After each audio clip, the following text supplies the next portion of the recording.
Rhys endures a torturous wait for flight clearance, his anxiety escalating with each passing minute. He contacts Vincent, desperate for news of Trinity, only to learn that the search party has lost her trail, possibly due to Warlock interference. Rhys's worry intensifies as he learns Trinity's guards are also out searching. He changes into more rugged clothing, preparing for the worst, and tries to use the mate mark to connect with Trinity. He manages to see her, bruised and bloodied but defiant. He calls out to her, but their connection is abruptly severed. He vows to find her. Will Rhys be able to reconnect with Trinity through their mate marks? What do the Warlocks want with Trinity? Will Trinity's guards return with any information? How far is Rhys willing to go to rescue Trinity? Just how badly is Trinity hurt? As Trinity longed for her alpha to come and rescue her, she slipped into a limbo where she saw visuals from her past. And one such memory was the Harvest Moon Festival. The Harvest Moon Festival was almost like a ritual, and it didn't matter if Trinity liked it or not. She had no choice. And one such night was the first time she encountered a Warlock. That night itched into her veins. Trinity's hands were trembling as she fastened the clasp of the midnight blue dress. Her reflection in the mirror looked like a stranger, pale skin glowing against the satin fabric, her dark eyes framed by long lashes. It was almost enough to make her feel beautiful. Almost. "It's just one night," she muttered. "Get through this, and grandfather will leave you alone." Her stomach churned at the thought of stepping into the Harvest Moon gathering. She could already hear the whispers, the snickers, and the pitying glances. Wolfless Trinity, they'd call her. The shame of the Red Springs pack. With a final glance at her reflection, Trinity grabbed her coat and headed downstairs. Aunt Eve and Carter were waiting in the living room, their faces strained with forced smiles. "You look stunning, sweetheart," Aunt Eve said softly. "Don't let anyone make you feel otherwise." Carter frowned. "If anyone gives you trouble, I'll handle it." "Thanks," Trinity said, forcing a weak smile. "But I'll be fine. It's just a stupid party, right?" They didn't respond. Deep down, they all knew the truth. Tonight wasn't just a party, it was a test, and failure wasn't an option. The Harvest Moon gathering was held in the heart of the forest, where ancient oak trees formed a natural cathedral. Strings of glowing lanterns hung from the branches, casting golden light over the clearing. Wolves of all ages mingled, their laughter and chatter filling the air. Trinity's heart pounded as she stepped out of Carter's jeep. The scent of pine and damp earth mingled with the unmistakable musk of wolves. She felt their gazes the moment she entered the clearing, whispers trailing in her wake. "Is that Trinity? She actually came? Why would grandfather bring her here?" Trinity's cheeks burned, but she kept her head high. She wouldn't give them the satisfaction of seeing her break. "Stick with me," Carter said, his voice low. "And remember, if anyone says anything—" "I'll handle it," Trinity interrupted. She appreciated his protectiveness, but she needed to face this on her own. As the pack members mingled, Trinity found a quiet spot near the edge of the clearing. "Definitely not my scene," Trinity muttered, turning away. She wandered deeper into the woods, seeking solitude.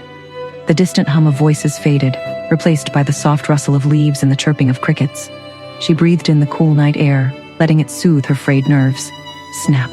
Trinity froze. The sound of a twig breaking echoed through the trees. Her senses sharpened, heart racing. "Who's there?" she called, her voice steady despite the fear creeping up her spine. Silence. Then, a figure emerged from the shadows. He was tall and lean, with pale skin and dark, wavy hair that framed his sharp features.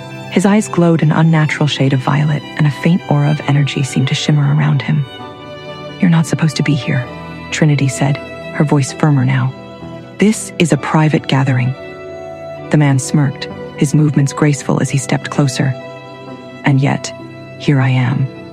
Tell me, little wolf, do you know who I am?" Trinity's breath caught in her throat. The air around him felt charged, like the moments before a lightning strike. She'd heard stories of creatures like him, beings who wielded magic as easily as breathing. "You're a warlock," she said, her voice barely above a whisper. His smirk deepened. "Clever girl. Most of your kind wouldn't dare acknowledge my presence, let alone speak to me. You must be different." Trinity clenched her fists. "What do you want?" "To observe. To understand." His violet eyes seemed to pierce straight through her. "Tell me, does it bother you?" Being surrounded by wolves who think you're less than them? Her stomach twisted. That's none of your business. The warlock chuckled, a sound that sent shivers down her spine. Oh, but it is. You see, you're quite the anomaly, Trinity Whitten. A wolf without a wolf. A puzzle waiting to be solved. Her eyes widened. How do you know my name? I know many things, he said cryptically.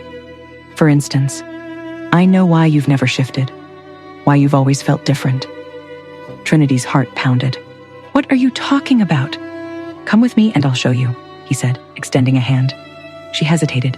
Every instinct screamed at her to run, to get as far away from him as possible. But his words ignited a spark of curiosity, a desperate need for answers. I can't, she said finally. I don't trust you. The warlock's expression darkened, his aura shifting to something more menacing. Very well, but remember this, Trinity. The truth has a way of finding you, whether you're ready for it or not. Before she could respond, he vanished, leaving behind only the faint scent of ozone. Trinity returned to the clearing, her mind racing. She barely noticed the stares or whispers this time, her thoughts consumed by the warlock's words. Why had he singled her out? What did he mean about the truth finding her? As the harvest moon rose high above the trees, Trinity couldn't shake the feeling that her life had just taken a dangerous turn. And somewhere in the shadows, the warlock watched, a sly smile playing on his lips. Soon, he murmured to himself, very soon. As Trinity's mind goes into a limbo and takes her to her past memories, she still awaits for Rhys to come and rescue her before it's too late. Will Rhys find her?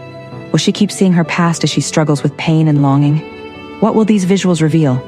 Are these true past memories, or the warlock's trying to mess with her head? Hey, I am Trinity. Want to know what happens next? Then click the link in the description below and download the Pocket FM app and listen to the exciting episodes of Chosen by Fate, Rejected by the Alpha,